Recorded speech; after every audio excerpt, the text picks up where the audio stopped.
अमृता जी नमस्कार। नमस्कार मोदी जी। आपका बहुत आभारी हूँ। आप मुझे चांस दिए हैं लोगों की सेवा करने के लिए। हम 100% कोशिश करेंगे। आपका चुनाव अभियान कैसा चल रहा है? अभी तो हम निकले हैं तो एक बीजेपी को उनका पिता का देहांत हो गया। हम इधर ही आए हुए हैं तो अभी वापस जाके हम प्रचार में ही निकलेंगे। अमृता जी, आप महाराजा कृष्णराय चंद जी की विरासत को आगे ले जा रही है।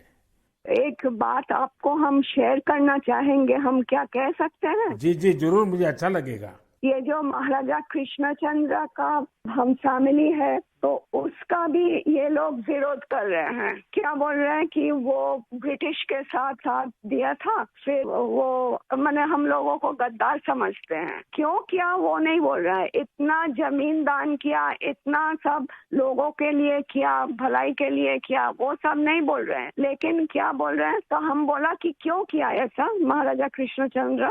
अगर नहीं करते तो हमारा सनातन धर्म तो पूरा खत्म हो जाता है कि नहीं। तो वो बात है, क्योंकि तब का वो जो नवाब थे सिराजुद्दौला, तो वो तो बहुत अत्याचारी भ्रष्टाचारी थे। तो उसीलिए उन्होंने तो अकेला नहीं किया, बहुत सारे राजाओं के मिलन हुआ, उसके बाद सभी ने किया। जगत सेठ भी थे और राजाओं थे। तो उसी सभी के मेहनत से ये काम सफल हुआ। तो अगर नहीं होता आज हम हिंदू नहीं रह पाते। हमारा भाषा दूसरा होता, हमारा वेशभूषा एकदम अलग होता और सभी अलग हो जाते। हम तो दूसरों के अधीन रहते ना, यही बात है। अमृता जी, बचपन में हमारे यहाँ हम लोगों को जो पढ़ाया जाता था उसमें कृष्णचंद्र राय की समाज सुधार का काम, बंगाल के विकास का काम, बंगाल के विकास के मॉडल, ये सब सुनने को मिलता था बचपन में। अब देखिए, ये वोट बैंक की राजनीति करने वाले लोग हैं तो बहुत ही अनाप शनाप आरोप लगाएंगे और 300 साल पहले की घटना निकालेंगे, 200 साल पहले की घटना निकालेंगे और बदनाम करने का प्रयास करेंगे। वे एकदम खुद सही बात अपने है। जो वर्तमान पाप है हाँ उसको छिपाने के लिए वो हाँ ऐसी चीजें ढूंढते रहते हैं। लेकिन जब भगवान राम की बात आती है, भगवान राम की बात आती है तो वो कहते हैं कि सबूत कहाँ है, इतनी हाँ पुरानी हाँ, बात क्यों सही बात, निकालते हो। सही बात। लेकिन जब कृष्णचंद्र राय की बात आती है तो वो तुरंत निकालते हैं। तो इस प्रकार हाँ से उनके दोगलापन होता है और आपको हाँ, इसका बिल्कुल मन में प्रेशर नहीं लेना चाहिए। नहीं आपने नहीं, हम तो लेते भी बंगाल नहीं का है। उज्जवल भविष्य और आपका हाँ स्वयं का जीवन भी लोगों के लिए रहा है। हाँ जी, और आपके सामने बंगाल की विरासत को बचाने की भी चुनौती है। और एकदम आप इसे सही बात। कैसे देख रही हैं आप? हम पॉजिटिवली देख रहे हैं।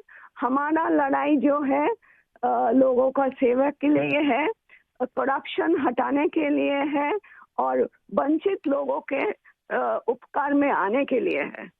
आपने देखा होगा, इन दिनों लड़ाई दो खेमों में बट गई है। एकदम। एक हमारा खेमा है जो इस देश से भ्रष्टाचार को मिटाने के लिए कदम उठा रहा है, और दूसरा हमारे सामने वाला खेमा है, वो भ्रष्टाचारियों को बचाने के लिए इकट्ठे होना, एक दूसरे को बचाने के लिए लड़ाई लड़ना, आरोप करना। और जिन्होंने पहले खुद ने आरोप किए थे वो भी उनको बचाने में लग गए हैं। यानी उनके लिए देश उनकी प्राथमिकता नहीं है, सत्ता ही उनकी प्राथमिकता है। और इसलिए चुनाव में हमने भ्रष्टाचार मुक्त भारत बनाने के लिए लड़ना ही लड़ना है, क्योंकि हमारे देश के युवाओं का भविष्य उज्जवल बने। इसलिए भ्रष्टाचार से मुक्त देश होना ही चाहिए। आपको देखकर ही हम आए हैं। जी अमृता जी, मैं बहुत आपका आभारी हूँ, क्योंकि हमारी टोली को आपने जब ये बताया तो मुझे जरूर लगा कि मुझे एक बार आपसे बात करनी चाहिए। अमृता जी, बंगाल के अन्य इलाकों की तरह हाँ जी। कृष्णा नगर में भी बीजेपी को बहुत उम्मीद के नजर से देखा जाता है। अब आप वहां लोगों से मिल रही हैं, आपको भी लोगों का उत्साह उमंग फील होता होगा। बहुत जनों ने बोला उन लोगों का डीए अटक गया। बहुत जनों ने बोला स्कूल में भर्ती कराने के लिए लाखों का पैसा चाहिए। बहुत जनों ने बोला हमको कि हमको बोला था कि घर देंगे, नहीं दिया। तो क्या बोले इसको। अमृता जी, मैं आपको एक बात बताता हूँ। हाँ जी। मैं एक लीगल एडवाइस ले रहा हूँ। हाँ प्लीज बोलिए। हमने बंगाल में ये ईडी वालों ने करीब 3,000 करोड़ रुपया इनका अटैच किया हुआ है। अब ये पैसा गरीब आदमी का पैसा है। किसी ने शिक्षक होने के लिए पैसा दिया, किसी ने क्लार्क होने के लिए पैसा दिया। वो सभी लोग जानते हैं। वो एकदम फेडअप हो गया, एकदम हाल छोड़ दिया। हम जो देख रहे हैं टीएमसी के ऊपर बहुत लोग नाराज है क्योंकि ये सब बहुत अत्याचार हो रहा है। तो मैं जो लीगल एडवाइस ले रहा हूँ, तो मेरी इच्छा ये है, अगर मुझे लीगल एडवाइस मिलेगी तो नई सरकार बनते ही जो भी कानूनी प्रावधान करना पड़ेगा, कुछ नियम बनाने पड़ेंगे, तो मैं ये जो 3,000 करोड़ रुपया है, जो जो गरीब लोगों का पैसा है, और जिसने इस प्रकार का पैसा रिश्वत में दिया है, उन सबको मैं वापस पैसा करना चाहता हूं।